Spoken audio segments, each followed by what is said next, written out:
Hello students, आज का जो हमारा नया टॉपिक है that is ideal transformer.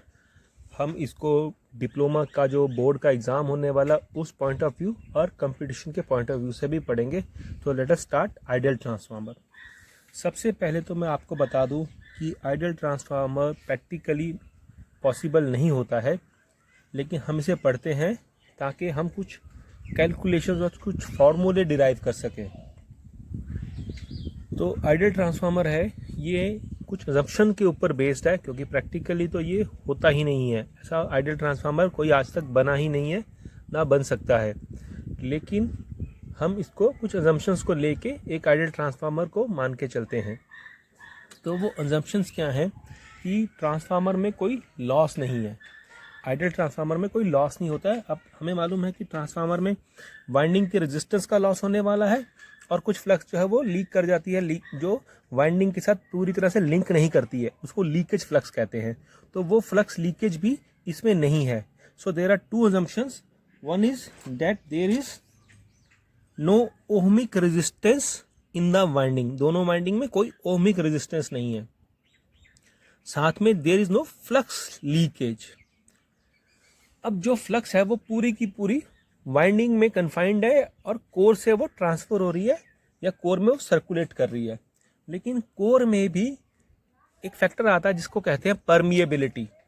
Permeability क्या होता है? किसी चीज़ को अपने में से पास करने की जो कैपेसिटी है उसको परमिएबिलिटी बोलते हैं। तो हम ये मान के चलते हैं कि जो इसका कोर है वो पूरी की पूरी फ्लक्स को अपने में से पास करवा देता है, उसको जरा भी रिस्ट्रिक्ट नहीं करता है। तो सेकंड असम्पशन इज कि आइडियल ट्रांसफार्मर का कोर जो है वो इनफाइनाइट परमेबिलिटी वाला कोर है। तो हम ये कह सकते हैं कि आइडियल ट्रांसफार्मर है it is a purely inductive coil wound over A loss free core. अभी अगर इसमें कोई पावर लॉस नहीं है तो इसका मतलब क्या निकलता है कि आउटपुट पावर जो है वो इनपुट पावर के बराबर रहने वाली है। या आप ये कह सकते हैं कि V2I2 cos phi will be equal to V1I1 cos phi। यहां पे cos phi नहीं लिखा था। अगर इन दोनों इक्वेशंस को हम सॉल्व करें तो हमें ये वैल्यू मिलती है V2 upon V1 is equal to I1 upon I2। और यही फाइंड आउट करने के लिए जिसकी वैल्यू इक्वल होती है के ट्रांसफॉर्मेशन रेशो, ये इक्वेशन ही डिराइव करने के लिए या ये वैल्यूज डिराइव करने के लिए हम आइडियल ट्रांसफार्मर को कंसीडर करते हैं या अज्यूम करते हैं।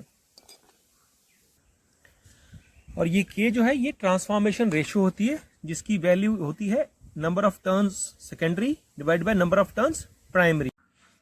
अब जैसा कि हम ये मान के चल रहे हैं कि आइडियल ट्रांसफार्मर में कोई रेजिस्टेंस और कोई लीकेज फ्लक्स जिसको रिएक्टेंस से डिनोट करते हैं वो नहीं है, तो इससे ओवरऑल हमारा जो इम्पिडेंस है वो आइडियल ट्रांसफार्मर के केस में जीरो होने वाला है।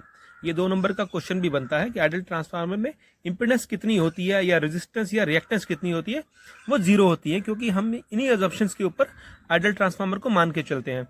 तो अगर ये इम्पिडेंस जीरो होने वाला है तो ट्रांसफार्मर में कोई ड्रॉप नहीं होने वाला है वाइंडिंग्स में वोल्टेज का। जो अप्लाइड वोल्टेज है प्राइमरी को V1, वो प्राइमरी में जो EMF जनरेट हो रही है E1 उसके बराबर हो जाएगा। V1 will be equal to E1। और ये जो फ्लक्स है प्राइमरी में जो फ्लक्स हो रही है ये सेकेंडरी में भी एक वोल्टेज जनरेट करेगी E2। वो वोल्टेज में भी कोई ड्रॉप नहीं होने वाला है। सेकेंडरी का भी जो वाइंडिंग है उसमें भी हम मान के चल रहे हैं कि कोई ओहमिक वैल्यू रेजिस्टेंस नहीं है और फ्लक्स लीकेज भी नहीं हो रहा है। तो सेकेंडरी का जो जनरेटेड वोल्टेज है that will be equal to terminal voltage या लोड वोल्टेज। तो ये सारी असम्पशंस के ऊपर ही हमारा के का वैल्यू भी डिपेंड करता है।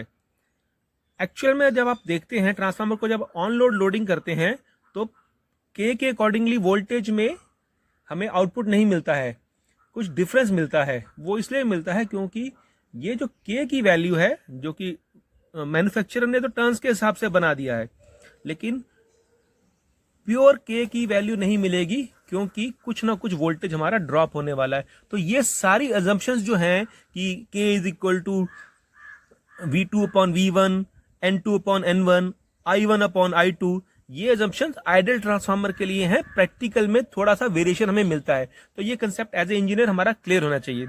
तो ये था ideal transformer. Thanks for watching, keep learning, keep growing.